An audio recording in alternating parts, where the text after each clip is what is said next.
Hello दोस्तों, स्वागत करता हूं आपका अपना यूट्यूब चैनल मैथ अड्डा सारण में। चलिए, कैसे हैं आप सभी। आशा करता हूं अच्छे होंगे, स्वस्थ होंगे, मस्त होंगे और अपने पढ़ाई में व्यस्त होंगे। तो चलिए, एक नया बुक एस.के. झा सर का रेलवे सामान्य विज्ञान वॉल्यूम 2 बुक आया है। इसका हम पूरा सेट कराने वाले हैं आप सभी को। इसमें 65 प्लस सेट है, वो सब करा दूंगा। इसका वॉल्यूम 1 आया था, उसका भी सारा मैंने कराया है। वॉल्यूम 1 का 60 प्लस के आसपास को सेट था, वो सारा सेट भी मैंने कराया है। अगर आपने वो नहीं देखा है तो उसका भी मैं प्लेलिस्ट अपने टेलीग्राम चैनल पे शेयर कर दूंगा या उसका मैं लिंक कम्युनिटी में पोस्ट कर दूंगा। तो ये बहुत ही ज़बरदस्त बुक है और रेलवे एनटीपीसी और ग्रुप डी के लिए तो ये रामबाण बुक है, इससे बाहर कुछ नहीं।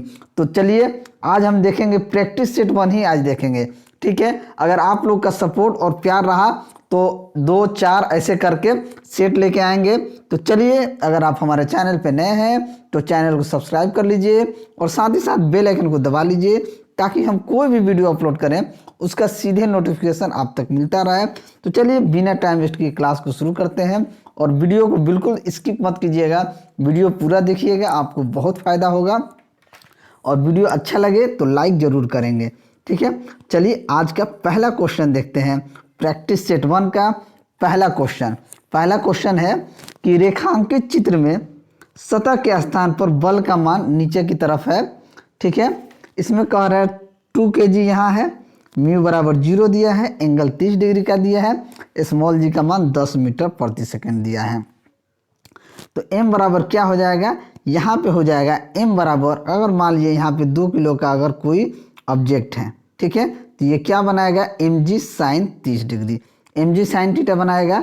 यानी कि जो f बनाएगा वो अगर ये 2 किलो का है तो ये बनाएगा फोर्स बराबर, यानी m बराबर बनाएगा mg साइन थीटा। यहाँ पे थीटा क्या है 30 डिग्री, m कितना है 2 किलोग्राम, स्मॉल जी का मान दिया है 10, थीटा का मान दिया है 30, तो यहाँ लिख देंगे साइन 30 डिग्री। अब देखिए 2 गुना 10, साइन 30 डिग्री का मान कितना होता है, तो आप कहिएगा 1/2, 1/2 यानी इस 2 से 2 कट जाएगा, बच गया कितना 10, यानी न्यूटन, 10 न्यूटन आपका सही आंसर हो जाएगा। तो ऑप्शन सी क्या होगा, आपका सही आंसर होगा। चलिए, अगला क्वेश्चन नंबर 2 देखते हैं। क्वेश्चन नंबर 2 कह रहा है कि एक अवतल दर्पण के अक्ष पर एक वस्तु दर्पण के वक्रता केंद्र पर रखी है। दर्पण द्वारा निर्मित प्रतिबिंब और इसके ध्रुव के बीच की दूरी क्या होगी। देखिए, अगर किसी भी एक अवतल दर्पण के अक्ष पर एक वस्तु दर्पण के वक्रता केंद्र के बीच रखी जाती है तो दर्पण द्वारा निर्मित प्रतिबिंब क्या होता है, उसके ध्रुव के बीच की दूरी के 2f के बराबर होता है। उसके दूरी के क्या है 2f के बराबर होता है। तो ऑप्शन सी क्या हो जाएगा, आपका सही आंसर हो जाएगा। देखिए, अवतल दर्पण में प्रतिबिंब क्या होता है, काल्पनिक होता है, सीधा होता है और बड़ा होता है। अवतल दर्पण में प्रतिबिंब काल्पनिक, सीधा और बड़ा होता है और अवतल दर्पण की त्रिज्या जो होती है वो ऋणात्मक होती है। और अवतल दर्पण की फोकस दूरी भी क्या होती है, अवतल दर्पण की फोकस दूरी भी ऋणात्मक होती है। चलिए, वीडियो अच्छा लगे तो लाइक करते चलेंगे। अगला क्वेश्चन देखते हैं, क्वेश्चन नंबर 3। किस कारण से आकाश का रंग नीला दिखाई देता है।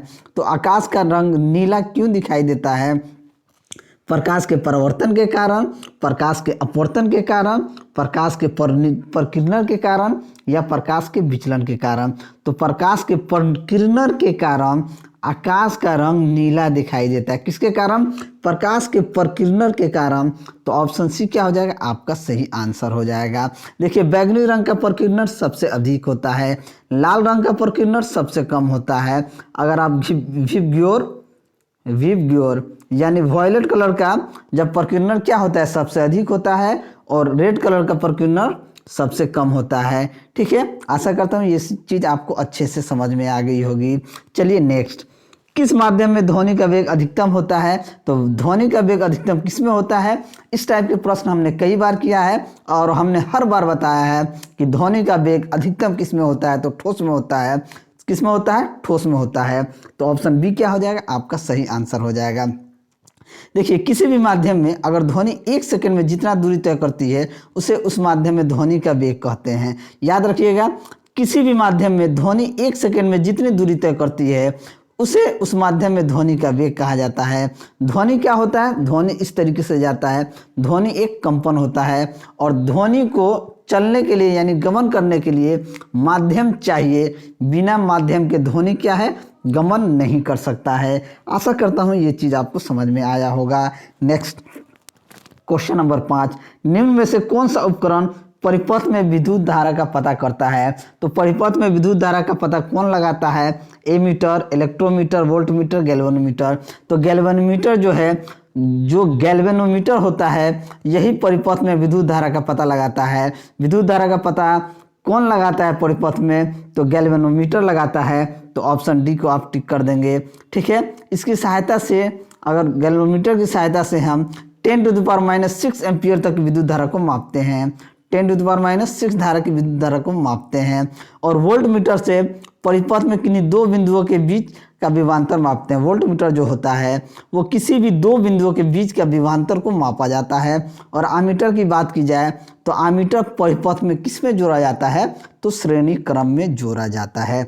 चलिए अगला क्वेश्चन नंबर 6 देखते हैं कि 257 डिग्री सेल्सियस पर जल की भौतिक स्थिति क्या होती है? तो 257 पे हम जानते हैं कि जल 100 डिग्री सेल्सियस पे उबलता है और 0 डिग्री सेल्सियस पे क्या हो जाता है? जमना प्रारंभ कर देता है। और जल 0 डिग्री से 4 डिग्री सेल्सियस तक गर्म करने पर क्या होता है? आयतन में घटता है। तो 257 डिग्री पे क्या होगा? 257 डिग्री पर जब क्या हो जाएगा? खोलते खोलते गैस में बदल जाएगा, गैसीय स्थिति में आ जाएगा। तो ऑप्शन ए क्या हो जाएगा? आपका सही आंसर हो जाएगा। नेक्स्ट, डैश में वृद्धि के साथ एक ठोस द्वारा डाले गए दबाव में कमी आती है। यानी किसके कमी में, किसमें वृद्धि के साथ एक ठोस द्वारा डाले गए दबाव में कमी आती है? देखिए, अगर क्षेत्रफल में वृद्धि हो जाएगा, वेग संवेग क्षेत्रफल बल, अगर क्षेत्रफल में वृद्धि हो जाएगा तो वृद्धि के साथ, क्षेत्रफल में वृद्धि के साथ एक ठोस द्वारा डाले गए दबाव में क्या आ जाएगा? क्षेत्रफल में अगर मान लीजिए ये इतना बड़ा चीज़ है, इस पर आप दाब लगा रहे हैं, ठीक है, तो इस पर ज़्यादा लगा सकते हैं। ठीक है, अगर यही बढ़ गया तो इसमें क्या हो जाएगा? कमी आ जाएगा। यानी साइज बढ़ेगा, क्षेत्रफल बढ़ गया तो आपका क्या हो जाएगा? दबाव में कमी आ जाएगा। तो ऑप्शन बी क्या हो जाएगा? आपका सही आंसर हो जाएगा। देखिए, किसी भी बिंदु पर द्रव का दाब घनत्व पर निर्भर करता है। किसी भी बिंदु पर, बिंदु कोई सा भी हो, बिंदु पर द्रव का जो दाब होता है घनत्व पर निर्भर करता है। अगर घनत्व बढ़ गया तो आपका ये भी हो जाएगा। घनत्व अधिक होने पर दाब भी अधिक लगेगा। ठीक है, घनत्व अधिक होने पर दाब अधिक होता है। चलिए अगला क्वेश्चन देखते हैं, क्वेश्चन नंबर 8, आशुद्ध जल यानी डिस्टिल वाटर में मछली क्यों जीवित नहीं रह सकती है? तो मछली जो है डिस्टिल वाटर में क्यों नहीं जीवित रह सकती है? क्योंकि उसमें सांस नहीं ले सकती। परासरण मछली के शरीर के तरल पदार्थ को पतला कर देता है, या इसमें ऑक्सीजन की कम नहीं होता, या इसमें भोजन नहीं होता है। तो देखिए, डिस्टिल वाटर में परासरण यानी ऑस्मोसिस मछली के शरीर के तरल पदार्थ को क्या कर देता है? पतला कर देता है, जिसके कारण मछली उसमें जीवित नहीं रह पाती हैं। तो ऑप्शन बी क्या हो जाएगा? आपका सही आंसर हो जाएगा। यानी डिस्टिल वाटर क्या होता है? डिस्टिल वाटर वह जल है जिसकी अनेक अशुद्धियों को आश्वासन विधि से शुद्धि कर लिया जाता है। और अशुद्ध जल पीने के लिए, डिस्टिल वाटर जो है पीने के लिए उपयोग में नहीं लाया जाता है। हम लोग आपके घर में बैटरी वगैरह में डिस्टिल वाटर का प्रयोग करते हैं। चलिए अगला क्वेश्चन, निम्नलिखित में से कौन सा एक अति उष्माक्षेपी है? अति उष्माक्षेपी क्या है? जल में वाशिंग सोडा घोलना, जल में ब्लीचिंग पाउडर घोलना, जल में सल्फ्यूरिक अम्ल घोलना, या जल में कॉपर सल्फेट घोलना। तो देखिए, अति उष्माक्षेपी की बात की जाए तो अति उष्माक्षेपी क्या होता है? सबसे पहले ये जान लेते हैं कि जिन रासायनिक अभिक्रियाओं में उसमें ऊर्जा निकलती है उसे उष्माक्षेपी अभिक्रिया कहते हैं। यानी कि जल के साथ अगर सल्फ्यूरिक अम्ल की अभिक्रिया एक उष्माक्षेपी कहलाती है, तो जल के साथ सल्फ्यूरिक अम्ल का घुलना क्या हो जाएगा? उष्माक्षेपी हो जाएगा। तो ऑप्शन सी आपका सही आंसर हो जाएगा। जब H2SO4 को H2O के साथ अगर रिएक्शन देंगे तो ये क्या बनेगा? 2HO plus SO4 ion plus ये हीट। ठीक है, चलिए अगला क्वेश्चन, क्वेश्चन नंबर 10, एक दोहरी अपघटन अभिक्रिया के दौरान अभिकारकों के बीच क्या आदान प्रदान किया जाता है? आयन, इलेक्ट्रॉन, परमाणु या अणु। देखिए, जब भी कभी दोहरी अपघटन होता है तो आयन क्या होता है? आयन की आदान प्रदान किया जाता है। किसका किया जाता है? आयन का आदान प्रदान किया जाता है, तो ऑप्शन ए ही आपका सही आंसर हो जाएगा। क्योंकि कोई भी परमाणु जो होता है इलेक्ट्रॉन को त्यागने पे धनावेशित तथा इलेक्ट्रॉन के ग्रहण करने पे क्या हो जाता है, ऋणावेशित होता है। यही इलेक्ट्रॉन के आयन के रूप में कार्य करता है। क्या करता है, इलेक्ट्रॉन के आयन के रूप में कार्य करता है। नेक्स्ट, सीमेंट तथा जल के मध्य रासायनिक क्रिया को क्या कहते हैं। तो सीमेंट और जल में मध्य रासायनिक क्रिया को क्या कहते हैं, इसे जलीकरण कहा जाता है। जब सीमेंट में पानी मिलाया जाता है तो सीमेंट की क्या हो जाती है, आप देखते होंगे एकदम लुगदी बन जाती है। क्या बन जाती है, लुगदी बन जाती है, यानी कि जल ये हो जाता है। तो इसे क्या कहते हैं, जलीकरण कहता है। तो ऑप्शन ए क्या हो जाएगा, आपका सही आंसर हो जाएगा। ठीक है। Next question number 12, lead nitrate को जोरदार ढंग से गर्म करते समय निकलने वाली लाल भूरे रंग की गैस का नाम बताएं।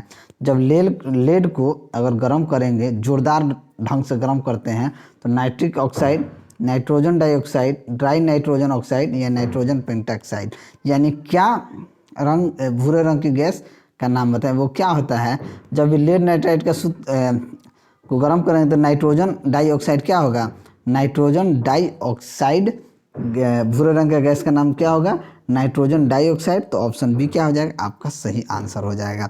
देखिए, जब 2PbNO3 ट्वाइस को अगर ये करते हैं तो ये बन जाता है 2PbO plus 4NO2 plus O2। ठीक है, ये क्या होता है, नाइट्रोजन डाइऑक्साइड। नेक्स्ट,